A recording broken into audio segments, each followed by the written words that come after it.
আগ্রায় গেলে প্রথমেই মাথায় আসে তাজমহল, বিশ্বের 7ম আশ্চর্যের অন্যতম। তাজমহল দেখব না তাও কি হয়? আজকে মথুরা বৃন্দাবন ট্যুরের 3 নম্বর দিন। সকালে আমরা প্রথমে আগ্রা ফোর্ট গেছিলাম। আগের ব্লগটাতেই আমি বলছিলাম যে এবার এত কুয়াশা, তাই সকালবেলা তাজমহল দেখতে আমরা যাইনি, বেলার দিকে তাজমহল দেখতে আসার প্ল্যান করে রেখেছিলাম। সকালে আগ্রা ফোর্ট দেখে আমরা আবার ব্যাক করে এসেছিলাম, কারণ আজকে সকালবেলায় এত কুয়াশা ছিল, তাজমহল দেখার মতো পরিস্থিতিই ছিল না। তো প্রচণ্ড কুয়াশা ছিল। 8টার সময় প্রথম সূর্য দেখতে পেয়েছি। এখন আমরা যাচ্ছি তাজমহল। তো হোটেল থেকে একবারে চেক আউট করে নিয়েছি, কারণ 12টায় চেক আউট টাইম। এবার ফিরতে যদি দেরি হয়, প্রথমত আজকে সানডে, সেকেন্ড আজকে 24 ডিসেম্বর, তো হাই চান্সেস যে আজকে প্রচণ্ড ভিড় হবে, সে কারণে আমরা অলরেডি চেক আউট করে নিয়েছি। এবার আমরা তাজমহল যাচ্ছি। এবার অফলাইনে গিয়ে টিকিট বুকিং হয় আর অনলাইনও করা যায় আর্কিওলজিক্যাল সার্ভে অফ ইন্ডিয়ার ওয়েবসাইট থেকে। তো আমরা অলরেডি 4 জনের অনলাইন টিকিট বুক করে নিয়েছি। 4 জনের টিকিট পড়েছে 980 রুপিস টোটাল। আমরা তাজমহলের ওয়েস্টের যে গেটটা, সেই গেট দিয়ে ঢুকছি। টোটো করে এলাম, টোটোতে ওই রিজার্ভ করে এলাম। 4 জনের 150 টাকা নিল। এটা হচ্ছে তাজমহলের ওয়েস্টার্ন গেট দিয়ে, বললামই ওয়েস্টার্ন গেট দিয়ে ঢুকছি। আছে এখানে অনেক খাবার দোকান আছে, জিনিসপত্র টুকটাক পাওয়া যাচ্ছে, সুন্দর বেশ ভালো দোকান আছে এদিক দিয়ে। ছিলাম আমরা হোটেল তাজ ইনে। তাজমহল থেকে দূরত্ব প্রায় 3 কিলোমিটারের মতো। তাজের দক্ষিণ দিকে একটা বাজার বসতো, যার নাম হচ্ছে তাজগঞ্জ বা মুমতাজাবাদ। 1640-এর সময়ে রমরমিয়ে বাজার চলতো এখানে। এখন অবশ্য সেভাবে কিছু বোঝাই যায় না। বেশ কিছু রেসিডেন্স, হোটেল, কমার্শিয়াল প্লেস হয়ে গেছে এই জায়গাটা।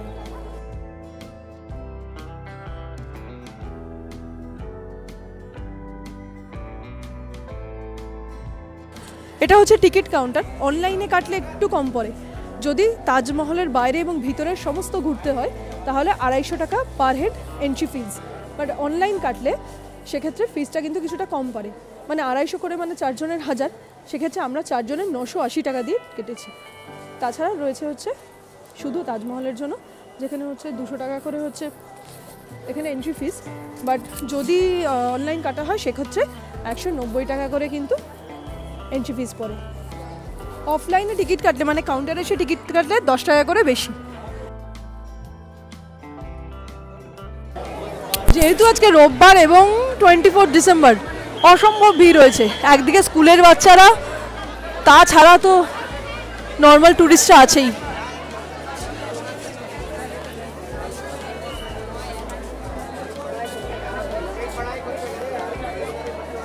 তাজমহলে প্রবেশের 3টে গেট আছে, ইস্ট, ওয়েস্ট আর সাউথ গেট।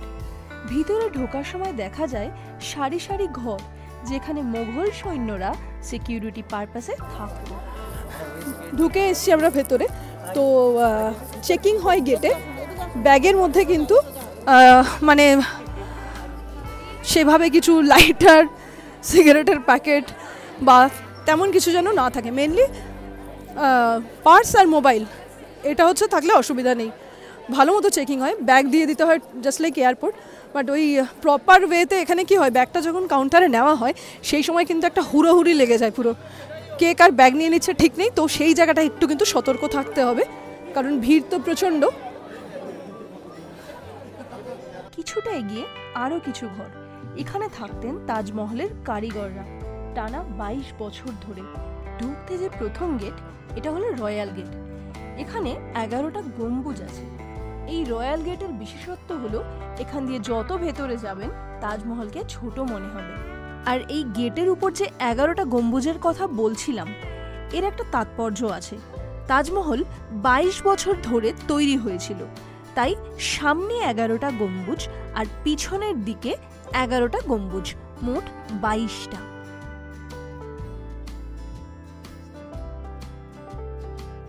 এতে যে ক্যালিগ্রাফি আছে, তা ইরানের এক কারিগর আব্দুল হামিদ, তাকে দিয়ে করানো হয়। এখানে আসলে লেখা আছে, হে আত্মা, তুমি ঈশ্বরের কাছে বিশ্রাম করো, ঈশ্বরের পরম শান্তি তোমার উপর ঝরে পড়ুক।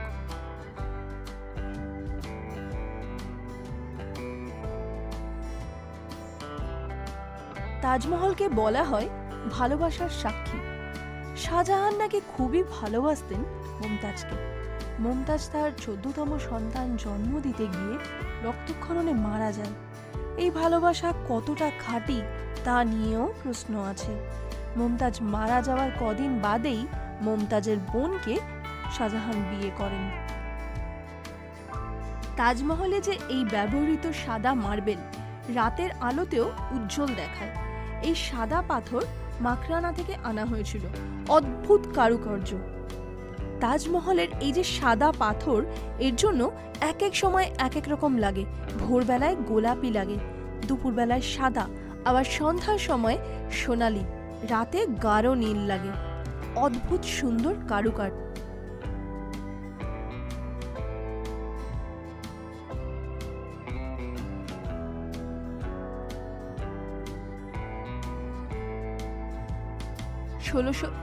সালে মমতাজের স্মৃতির উদ্দেশ্যে শাহজাহান এই তাজমহল নির্মাণ করার আদেশ দেন। এরপর টানা 22 বছর লাগে সম্পূর্ণ নির্মাণে।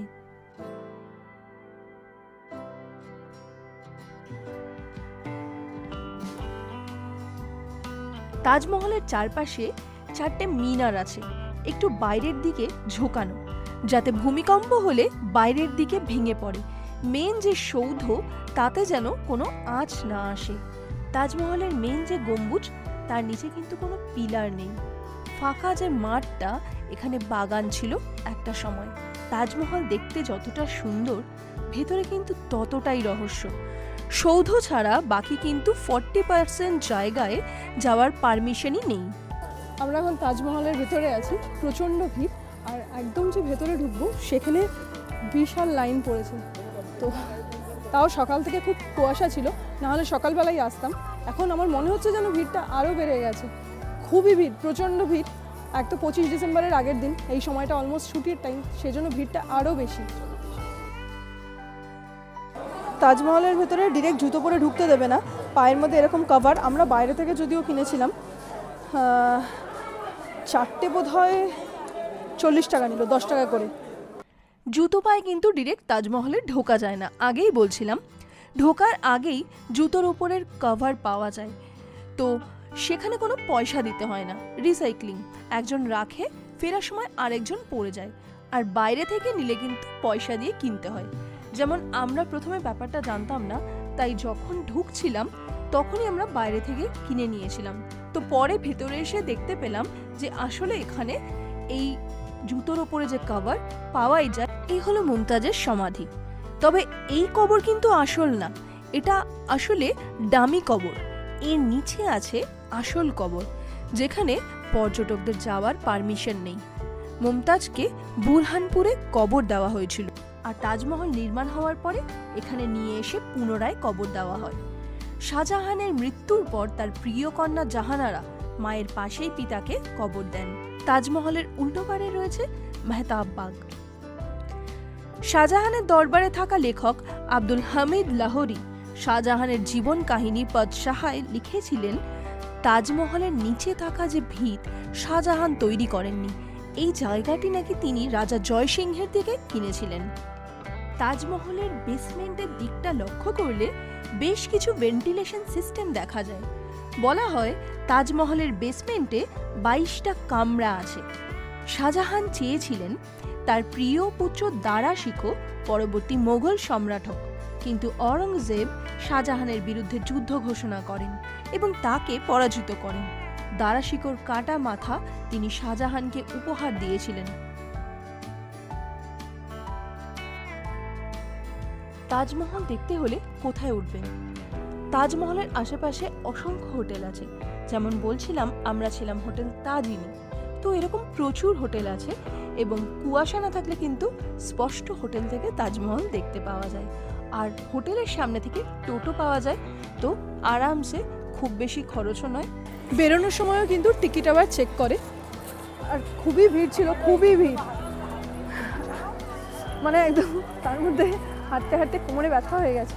তো যাই হোক, বেরোনোর সময়ও কিন্তু টিকিটটা চেক করে, কাজেই অনলাইন হোক বা অফলাইন হোক। অনলাইন হলে তো অসুবিধা নেই, অফলাইন হলে টিকিট কিন্তু হাতে রাখা উচিত। তবে আমার মনে হয় যে ভেতরে ঢোকা বা বেরোনো যদি আরেকটু রুলে হতো, বেশ মানে লোক সংখ্যা বাড়লে অসম্ভব ক্যাওস, ধাক্কাধাক্কি থাকে।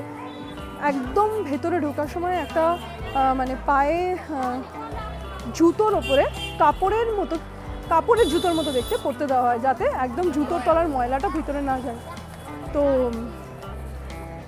সেক্ষেত্রেও হ্যাঁ, ইউজ অ্যান্ড থ্রো সেগুলো, তো সেক্ষেত্রেও পেছন থেকে হয়তো পাড়া দিয়ে ছিঁড়ে যাচ্ছে, মানে অসম্ভব ক্যাওস। যদি ওদের এই প্রসেসটা একটু ভালো করে, জিনিস নিয়ে একদম ধাক্কাধাক্কি, ঢোকার সময় যেমন জিনিসগুলো নিয়ে ধাক্কাধাক্কি, এই পুরো প্রসেসটা যদি একটু ভালো হয় তাহলে সুবিধা হয়। তো হাজার বিতর্ক নিয়েও তাজমহল কিন্তু অসাধারণ সুন্দর। আগ্রা এলে তো অবশ্যই তাজমহল দেখতেই হয়। আর এই ব্লগটা আমি এখানেই শেষ করছি। এরপরে আমরা যাচ্ছি ফতেপুর সিক্রি। আমার ভিডিওগুলো যদি ভালো লাগে তাহলে কিন্তু অবশ্যই লাইক, শেয়ার আর সাবস্ক্রাইব করবেন।